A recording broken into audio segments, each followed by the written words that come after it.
Hey guys, what's up? My name's Ines. I write kissing books, and today I'm having a bit of a breakdown because things are looking strange in the mirror dimension. Let me break it down for you.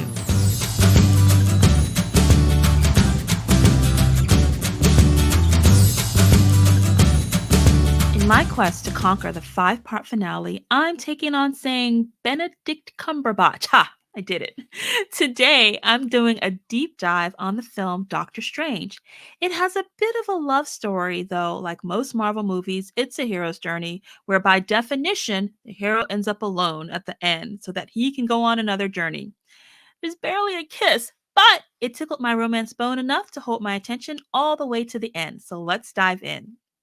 The film introduces the audience to the character of Doctor Strange, a brilliant but arrogant neurosurgeon who, after a devastating car accident that ruins his hands, embarks on a journey to rehabilitate himself and regain his life as a world renowned doctor. After Western medicine has failed him, he turns east. His quest leads him to Comertage, a mystical place where he learns about the hidden world of magic and alternative dimensions. You'll notice it has the mirror dimension. Mirror moment, anyone? And the dark dimension. Any relations to the dark moment, perhaps? Before things get strange, let's recap the components of the five-part finale. Part 1: the hero gathers his team, comes up with a plan to storm the castle and free the princess, or whatever the reward they're after that's trapped in the high tower of the castle. Part 2: the plan begins. The wall of the castle is broached. The heroes enter the bad guys' fort. All is going according to plan until number 3: finally reaching the tower where the princess reward is being kept, the hero finds dun dun dun, she or it's not there. And not only that, it's a trap. It looks like the bad guy has won. Which brings us to part 4. The hero now has to come up with a new plan, and it's all part and parcel of the overall transformation of the hero and his need to dig down deep to find that last ounce of strength to win the day. Which brings us to the end of the 5 steps. Thinking on the fly and discovering his best self, the hero executes the new plan and wins. The princess is freed, the friends are avenged, the bad guy is sent back to wherever bad guys go when they're defeated, and the hero has triumphed, only to be left alone before the credits roll if it's a hero's journey. So, how does this all play out in Doctor Strange? Well, let's follow the cat to get to the end of this journey. Number 1, the opening image. The film opens with a scene showing the Ancient One battling Caecilius, her misguided former student, and his followers in the mirror dimension. This scene sets the tone for the film's mystical and magical elements. In Theme Stated, Dr. Stephen Strange, a successful but arrogant neurosurgeon, dismisses a colleague's suggestion to help others in less lucrative ways. The theme of humility and the limits of scientific knowledge are introduced, as is the notion that Dr. Strange does not like to fail. In the setup, we see Strange's skill as a surgeon and his ego driven life. We're also introduced to the not love interest, Christine, who is his perfect foil and would easily be a great sunshine to his grumpy. Or the beauty who makes the alpha yield. Except, I'll spoil it now and say this grump won't shine. For the catalyst, the scene of Strange's success is promptly followed by his car accident, which severely damages his hands and upends his life as a surgeon. The car crash is the catalyst that destroys Strange's career, prompting him to seek unconventional means to heal himself. For the debate, Strange spends all his resources on experimental surgeries to no avail.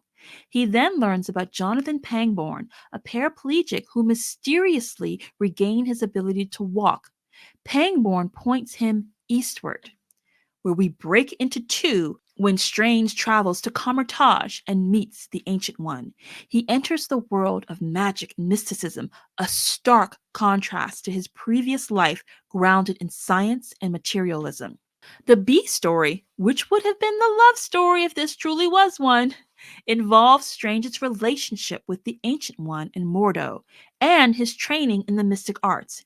Because Strange is an alpha, the best in his career, he quickly excels in the mystic arts and begins outperforming everyone around him. It's all fun and games as Strange is training in the mystic arts, learning to open portals, manipulate time, and his own struggles with skepticism make up the fun and games section.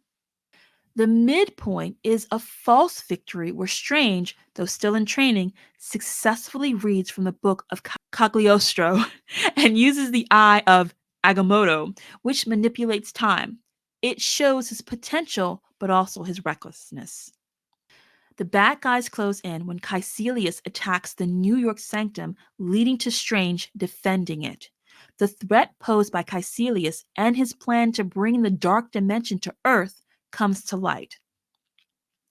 All is lost when the Ancient One is mortally wounded during a battle with Caecilius, and Strange feels lost without his mentor. This is the whiff of death moment in the story. It's also my favorite line of the film with the Ancient One when she says the biggest lesson that Strange has failed to learn is, "It's not about you, boo." For the dark night of the soul, Strange, feeling defeated and uncertain, must decide whether to uphold the Ancient One's teaching or abandon his new responsibilities. He has the power to heal his hands and return to his life. But a greater harm would be done if Caecilius and the Dormammu of the Dark Dimension take over Earth. Strange breaks into three armed with a deeper understanding of his role and perhaps realizing it's not about him. Strange decides to confront Caecilius and Dormammu to save the world. For the finale, Strange uses his newfound knowledge and skills to battle Caecilius in Hong Kong and confront Dormammu in the Dark Dimension, employing a clever time loop to defeat him. So let's break down the finale into its 5 parts. We start with gathering the team. Remember, this is where the protagonist prepares for the battle, often assembling allies or resources. With the London and New York sanctuaries having fallen, Strange aligns with his allies, Mordo and Wong, to protect the final sanctuary in Hong Kong. Step 2, executing the plan. This is where the protagonists put their plan into action, often leading to an initial success. Strange's plan involves defending the Hong Kong sanctum from Caecilius and his zealots, but he arrives to find the sanctum destroyed and time running out. Here, he uses the Eye of Agamotto to reverse time and resurrect the sanctum, initiating a battle with Caecilius in the process. This is the execution of Strange's plan to stop the imminent threat. Which brings us to the high tower surprise, that unexpected twist that makes the situation worse or more complicated. The twist comes when Caecilius and his followers break free from the time manipulation and continue their attack, overpowering Strange and his allies. The situation escalates further when Dormammu begins to merge the dark dimension with Earth, indicating that Strange's plan is failing. Now he'll have to dig down deep. This is when the protagonist musters inner strength or realizes a key insight to address the challenge. Realizing that conventional fighting won't suffice, Strange decides to confront Dormammu directly in the Dark Dimension.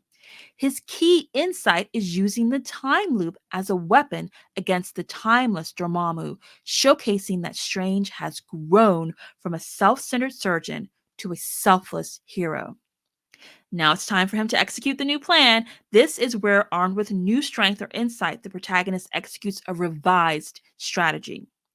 Strange traps Dormammu in a time loop, forcing him to relive the same moment repeatedly. This clever use of the Eye of Agamotto and his newfound understanding of time and sacrifice compels Dormammu to agree to leave Earth and take Caecilius with him.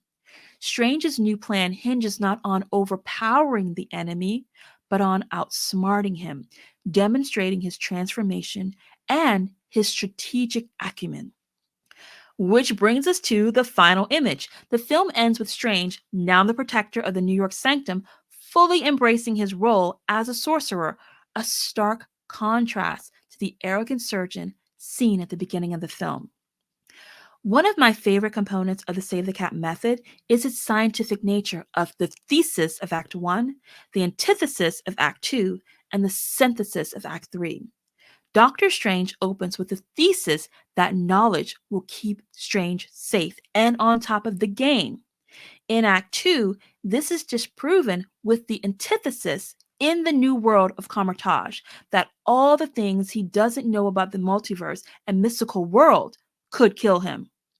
It's brought together into synthesis when Strange uses his fear of failure in Act 3 to his advantage by continually losing to Dormammu, which is how Strange frees himself and everyone on Earth. I also want to note that Strange keeps the broken watch that Christine gave him, even though he's lost her, as per the rules of the hero's journey, which, when followed strictly, is not a friend of romance. Guys, there's three more marvelous breakdowns to go. Up next is Black Panther. Finally, a heroine's journey where love will triumph. So, if you haven't watched it in a while, or if you've never seen it, be sure and pop some popcorn and see it before the next episode. If you want a more in depth exploration of pacing, try out my Patreon and Pacing course, How to Write a Binge Worthy Novel in 21 Days at AnessWrites.com/PTP for Patreon and Pacing. You can also read more breakdowns and chat with others on my free Substack at AnessWrites.substack.com. In the meantime, you go get them words, and I'll try to keep it together until the next time that we break it down. I'll see you then. Bye.